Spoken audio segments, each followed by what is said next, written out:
दशम स्कंद जो है उत्तरार्ध है। महाराज जब 50 वर्ष की अवस्था हो जाती है तो महाराज जरासंध काल यवन धावा बोल देते शरीर के अंगों में, और ये तुम्हारे मथुरा रूपी नगरी पर काल धावा बोलता है। और महाराज यदि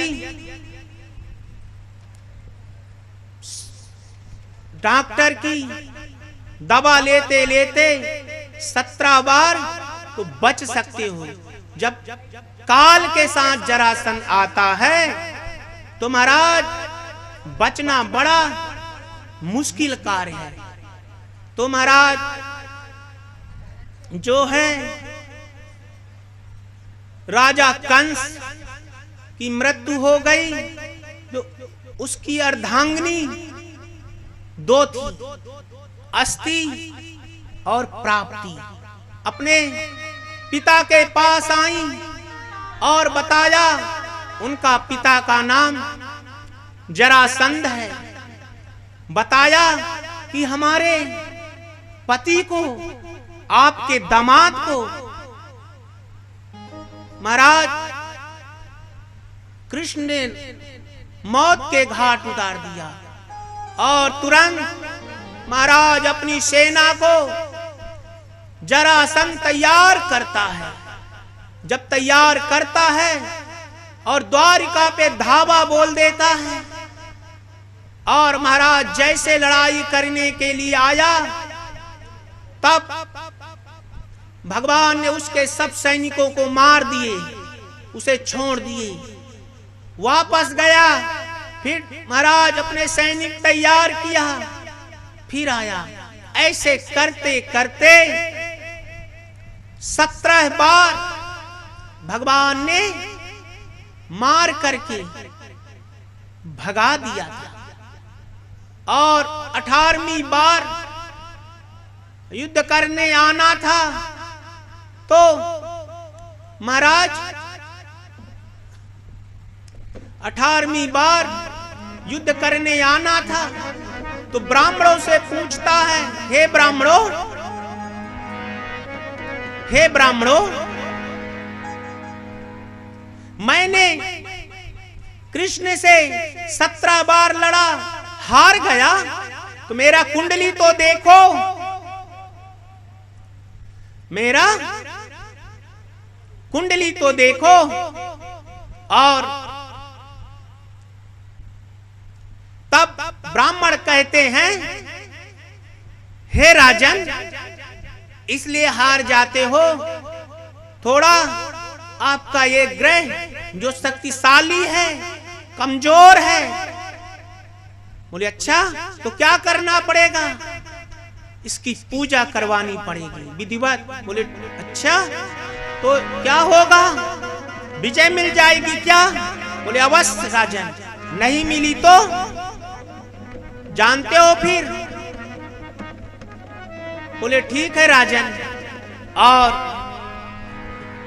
भगवान आज यहां ब्राह्मणों का सम्मान करना चाहती थी, और तुरंत जैसे युद्ध करने जरासंध 18वीं बार काल यमन को लेकर के आया, आज भगवान रण छोड़ करके भाग खड़े हुए, भागने लगे। और महाराज काल यमन भी पीछे भागने लगा।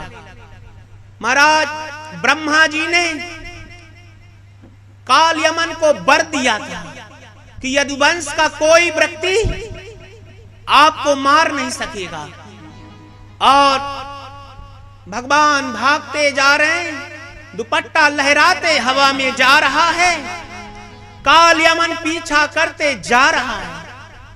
और प्रवर्षण पर्वत के गुफा में भगवान श्री कृष्ण ने प्रवेश किया, और जैसे वहां गए, एक व्यक्ति पलंग में सोया हुआ था। इसको देख करके भगवान अपना दुपट्टा उड़ा दिए और आगे जा खड़े हुए। उसके बाद काल यमन प्रवेश किया। अरे इधर तो लड़ाई छोड़ के भागा, अब इधर सोने का नाटक कर रहा है। और तुरंत जोर से पलंग पे छला प्रहार किया पैर का, और वो व्यक्ति महाराज सोया था उठा। उसके दृष्टिपात से काल यमन का राम नाम सत्य हो गया। बोलिए कृष्ण कन्हैया लाल की जय। और भगवान आगे खड़े थे और गुफा में जैसे अंधेरे को सूरज की रोशनी उसे दूर कर देती है, वैसे चमक रहे थे और अंधेरे को दूर कर रहे थे। और जैसे नजर गई, बोले हे प्रभु आप कौन हो? मगर यहां सुखदेव जी से राजा परीक्षित प्रश्न करते हैं, भगवान जिसके दृष्टि मात्र से वो पुरुष जलकर भस्म हो गया हो, कौन है इतना प्रतापी? तब यहां कहते हैं सुखदेव जी महाराज राजा परीक्षित से, हे राजन ये जो है इच्छांक वंशी महाराजा मंधाता का पुत्र है, और देवताओं को महाराज जब दैत्य सताने लगे तो रक्षक के रूप में खड़ा हो गया। और खड़ा होते होते महाराज सोया नहीं था कई दिनों से, और उसकी जो नसें सब ढीली पड़ने लगी, शक्ति छीन होने लगी। तब जो देवताओं की रक्षा के लिए कार्तिकेय मिल गए। तब देवता कहते हैं राजा मुचकुंद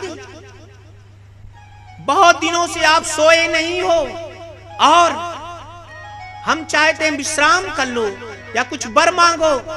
तब मुचकुंद कहता है मुझे तो प्रभु जहां सो पूरी नींद हो जाए, जितने दिन नहीं सोया, यदि कोई बीच में आ जाए और जगाए तो मेरे दृष्टि पात्र से नष्ट हो जाए जलकर।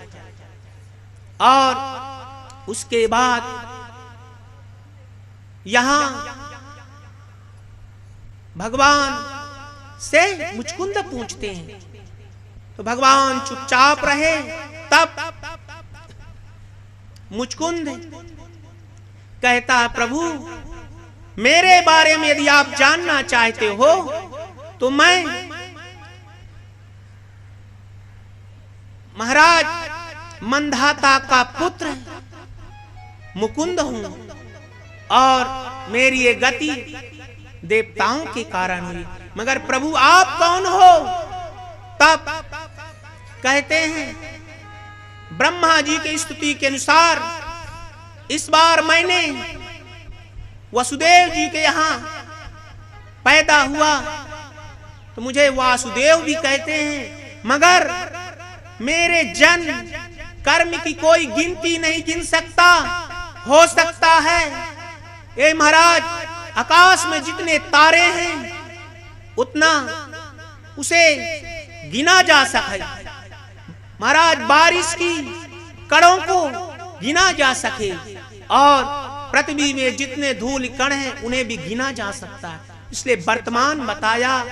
और भगवान के वचनों को सुनकर महाराज प्रिय मुचकुंद प्रार्थना करने लगा, हे प्रभु रक्षा करो, रक्षा करो।